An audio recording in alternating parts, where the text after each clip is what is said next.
Alors bonjour à tous et bienvenue dans cette nouvelle vidéo. Aujourd'hui, je vais vous parler de l'échec et du fait qu'il est important de reconsidérer l'échec comme une chose normale, comme une bonne chose.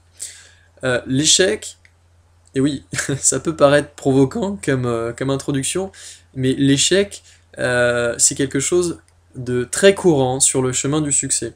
Quand vous lisez des livres de personnes qui ont réussi et qu'elles vous partagent leurs clés du succès, eh bien vous vous rendez compte que l'échec c'est quelque chose qu'elles ont connu et quelque chose euh, qu'elles ont affronté et elles se sont remis de leurs échecs et elles ont continué à avancer vers leur objectif. Un projet qui se réalise sans échec, c'est rare en fait. Et les gens ont plus tendance à se tromper au départ de méthode, ne pas réussir, et puis au final, à chaque échec, ces personnes-là réajustent leur méthode, réajustent leur stratégie pour pouvoir se remettre en course, et puis petit à petit atteignent le succès. Mais en tout cas, le succès n'arrive que si vous ne vous laissez pas abattre par chacun des échecs que vous rencontrez. Le gros échec, enfin l'échec absolu, c'est de s'arrêter et de ne pas se relever une fois qu'on connaît un échec dans son parcours vers son objectif. C'est ça le gros échec, c'est d'abandonner. Si vous n'abandonnez pas, mais si vous avez plusieurs fois des échecs qui se mettent en travers de votre chemin, euh, eh bien si vous n'abandonnez pas, vous allez atteindre petit à petit en réajustant la direction vers votre objectif.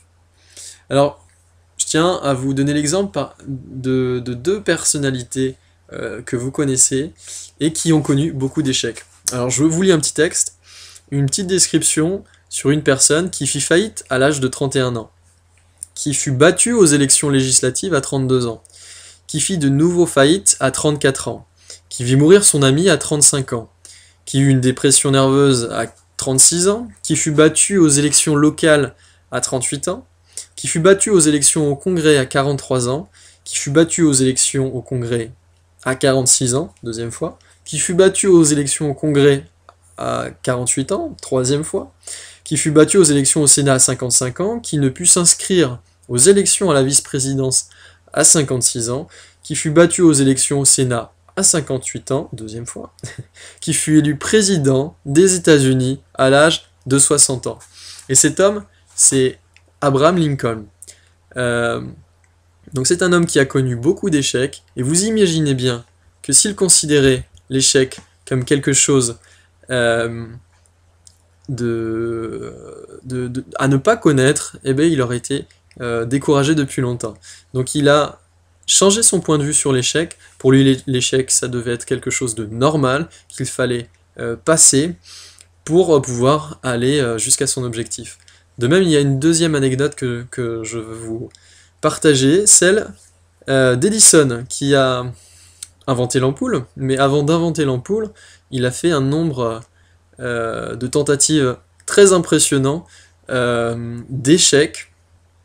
Donc il a échoué 9999 fois, et c'est à ce moment-là, enfin non, c'est à un moment donné, il avait échoué, dit-on, c'est la légende populaire qui le dit, 9999 fois, et on lui demande s'il est prêt à échouer une 10 millième fois, et Edison répond mais je n'ai pas échoué, j'ai juste trouvé 9999 façons de ne pas inventer l'ampoule électrique. Et donc ça c'est très c'est très impressionnant. Donc voilà, les gens qui réussissent ont la motivation pour résister à l'échec. Ils ont donc un état d'esprit qui permet de voir l'échec d'une façon euh, qui ne va pas les bloquer. Ils sont prêts à échouer pour réussir. Donc c'est ce que je veux, c'est le message que je veux vous partager aujourd'hui. N'ayez pas peur d'échouer, c'est quelque chose de normal si vous voulez réussir. Euh, voilà, j'ai à peu près fait le tour pour l'échec.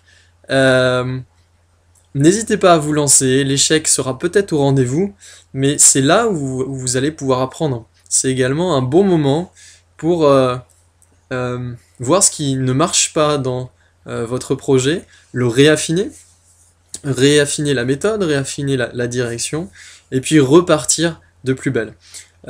Si je peux vous donner peut-être une idée de la façon dont on peut aborder un échec. Déjà, un échec, ce n'est pas forcément facile à accepter, et donc il va falloir faire le deuil de l'échec. Il va falloir accepter la situation réelle, car vous avez échoué, et ça c'est un fait, mais ce n'est pas pour autant que vous ne réussirez pas plus tard. Donc la première étape, c'est vraiment d'accepter. La deuxième étape, c'est de se remettre en question, de voir ce qui n'a pas marché, et de voir ce qui vous a conduit à l'échec, de réaffiner donc votre méthode, et de faire des nouveaux plans pour éviter ce genre d'échec plus tard. Et ensuite, il faut vous bouger. Il faut vous bouger et vous remettre en course et vous mettre des coups de pied aux fesses pour vous remettre dans la course. Car forcément, une fois qu'on a été déçu par un échec, eh bien, il est difficile de retrouver sa motivation. Et donc c'est pour ça qu'il faut se remotiver, il faut se rebooster. Je vous donne l'exemple de Steve Jobs qui, par exemple, a été licencié de sa propre entreprise.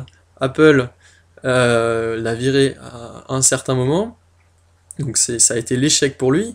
Il a dû faire son deuil, ça a dû être très dur pour lui, c'était sa propre entreprise.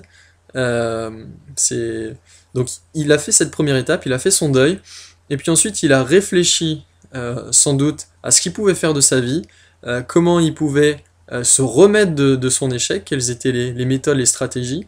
Il a décidé de fonder Next, une entreprise dont il était le PDG. Donc cette entreprise n'a pas très bien marché, elle a été en déficit à un moment donné, elle a été rachetée par Apple. Et quand Steve Jobs a réintégré Apple, eh ben il s'est bougé. Il est passé à l'action, il était très actif, et donc il a développé les iPhones et les iPads. Et donc il s'est vraiment bien investi pour développer ces nouveaux produits qui ont révolutionné Apple et qui ont révolutionné le monde de la technologie mobile. Donc inspirez-vous du parcours de Steve Jobs, de la façon dont il a géré par exemple son licenciement, donc cet échec dans sa vie. Mais voilà, il est passé outre, et il a réussi à réintégrer Apple. Donc bon, c'était très bien pour lui, mais parce qu'il s'est pas laissé abattre. Voilà, il a continué d'y croire. Sur ce, je vous souhaite une bonne réflexion sur l'échec. J'espère que cette vidéo vous aura inspiré ou vous aura donné quelques pistes de réflexion. N'hésitez pas à commenter cette vidéo, à mettre vos commentaires en dessous. Je les lirai avec plaisir. Je vous donne rendez-vous dans une prochaine vidéo. À très bientôt.